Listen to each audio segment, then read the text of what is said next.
బాబు ఏం చేయబోతున్నావు? బోర్డులు రాయిపోతున్నా. అది మాత్రం చేయొద్దు. ఇదిగో నీకు కావాల్సింది ఉద్యోగమేగా. తప్పకుండా రేపటి నుంచి నువ్వు జాయిన్ అవ్వు. ఏంటి నిజంగానా? మా డాడీ ఒప్పుకున్నారా? ఒప్పుకున్నాను, కానీ ఒక షరతు. ఏమిటది? ఏం లేదు, కొంతకాలం నువ్వు చక్రవర్తి గారు కొడుకు అని ఎవరి దగ్గర చెప్పొద్దు. సమయం వచ్చినప్పుడు ఆయనే చెప్తానని రిక్వెస్ట్ చేయమన్నారు. అలాగే. ఏదో మర్చిపోయా. కంగ్రాచులేషన్స్.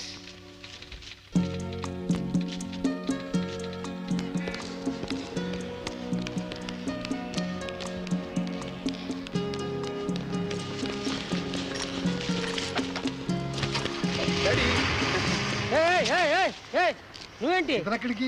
మనటికి. అప్పారావు, ఇతనికి హోటల్లో రూమ్ ఏర్పాటు చేయి. హోటల్ రూమ్ లో ఉండాల్సిన కర్మ నాకేంటి? నేను మీతో పాటు ఇంట్లోనే ఉంటాను. అప్పారావు, ఏమిటి ఈ గొడవ? బయటికి పొమ్మను.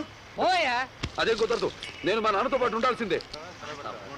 సార్ సార్, ఆఫీస్ స్టాఫ్ వస్తున్నారు, బాగుండదు. ముందు ఇతని ఇంటికి తీసుకెళ్తాం.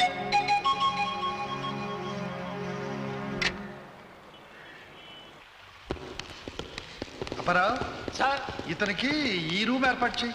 అలాగే. అల్లుడు గారు, రూమ్ ఏర్పాటు చేయమంటున్నారు. ఎవరైతను? ఇతనా కొత్త సెక్రటరీ. రేపు ఎలక్షన్లో నిలబడాలనుకుంటున్నాను కదా, అందుకని స్పెషల్ సెక్రటరీని ఏర్పాటు చేశాను. అప్పారావు, రూమ్ బాగా క్లీన్ చేయించు. Okay sir. డాడీ. ఏమిటి డాడీయా? అది జీడిపప్పు తింటున్నారు కదా, ఇదా అబ్బాయికి జీడిపప్పు అంటే చాలా ఇష్టం, అందుకే జీడికి బదులు డాడీ అనేసాడు, అంతే.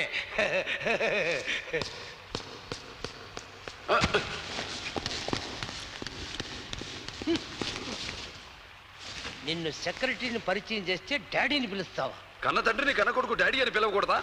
20 ఏళ్లుగా పిలవకుండా ఉన్నావు కదా, ఒక నెల పాటు డాడీ జాడీ బీడీని పిలిచావో కొంప మునిగిపోద్ది, జాగ్రత్త. నాకంతా అయోమయంగా ఉందయ్యా. అల్లుడు గారేమో సెక్రటరీ అని గదిమ్మంటున్నాడు, అతనేమో డాడీ అంటున్నాడు, వీడేమో జీడీ అంటూ మాట మార్చేస్తున్నాడు. ఇదంతా చూస్తుంటే నాకెందుకో అనుమానంగా ఉంది. ఎవడో అమ్మ అబ్బాలిని అనాథ ఉంటాడు. వాడు మనలాగే తేరగా కూర్చొని తినడానికి వచ్చి ఉంటాడు. ఏంటా గుసగుసలో? సెక్రటరీ, ఈయన గారు చక్రవర్తి గారు తమ్ముడు హరిబాబు, రండి. వీళ్ళిద్దరూ హరిబాబు గారు కొడుకులు, రండి. ఈవిడెవరు? హోటల్ గిత్తలా పిటపిటలాడుతుంది.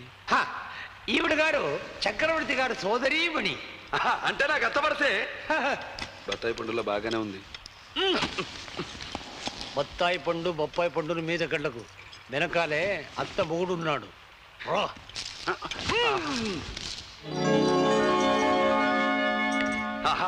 గజ్జల గుర్రంలా గలగలాడుతుంది. ఆ పిల్లవరు? ఈమె ఆమెగారు కూతురు, పేరు రేఖ. ఓహో, అత్త కూతురు. మరదల పిల్ల అంటే మనకి వరసైన పిల్లే, సరదాగా సరసమాడచ్చు. ఏమిటి సెక్రటరీ అని వచ్చి డాడీ పిన్ని అత్త మరదలని ఇష్టం వచ్చినట్టు వరుసలు కలిపేస్తున్నాడు? ఏమిటి ఇతని ఉద్దేశం? అదే లేదు, చుట్టూ ఉన్న వాళ్ళని తన మనుషులుగా భావించడం ఇతను అలవాటు, గొప్ప అలవాటు కాదు. చాలే, సంతోషించాం గాని. అక్కడ ఒక వయసు పండిన గుంటనక్కను చూశాను. అతను ఎవరు? నేనెవరో ఇప్పుడు నీకు చెప్పినా అర్థం కాదులే, ముందు ముందు తెలుస్తుంది. కానీ ఒకటి మాత్రం గుర్తుంచుకో, నేను నీ తాతని. వచ్చేయ్.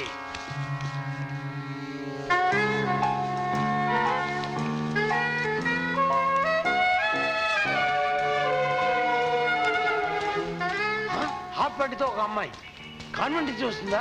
అమ్మాయి ఎక్కడికి? నిన్నే. చక్రవర్తి గారిని కలవాలి. ఎందుకు? అప్లికేషన్ ఇవ్వాలి. ఉద్యోగం లేదు.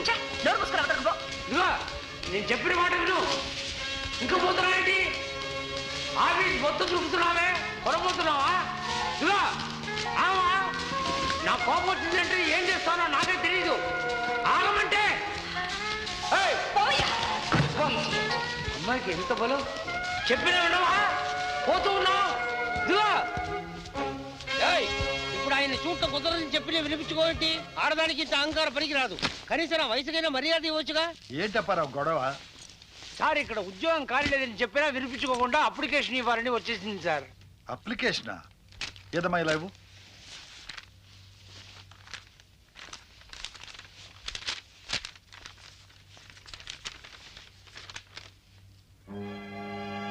ఏమిటిది? కూతురు పోస్ట్ కోసం అప్లికేషన్? అవును, మీకు రాజమండ్రిలో గోదావరి అనే నది ఉంది తెలుసా? ఆ నది ఒడ్డున రైల్వే క్రాసింగ్ ఉంది తెలుసా? ఏమిటి ఉద్దేశం? దాని పక్కనే ఒక పెద్ద మర్రి చెట్టు ఉంది. ఆ మర్రి చెట్టు దాటి వెళితే నీలం రంగు గేటుతో ఒక ఇల్లుండేది. ఆ ఇంట్లో పార్వతమ్మని ఒక ఆవుంది. ఆమె మా అమ్మ, మీరు మా నాన్న. సార్ అయిపోయిందా?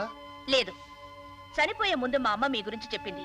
అప్పటి నుంచి మీకోసం వెతుకుతూనే ఉన్నాను. ఇప్పటి కలుసుకోగలిగాను. ఇంకేమన్నా ఉందా? నేను చెప్పేది మీరు నమ్మకపోతే ఇది చూడండి.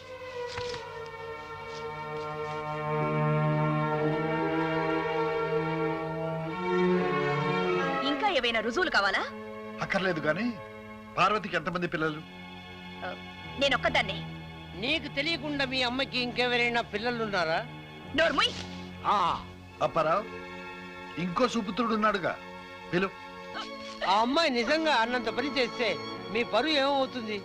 ఛీ, ఛీ, నన్ను ఎందుకు ఇలా హింసిస్తున్నారు? వీళ్లకు నేనేం అపకారం చేశాను?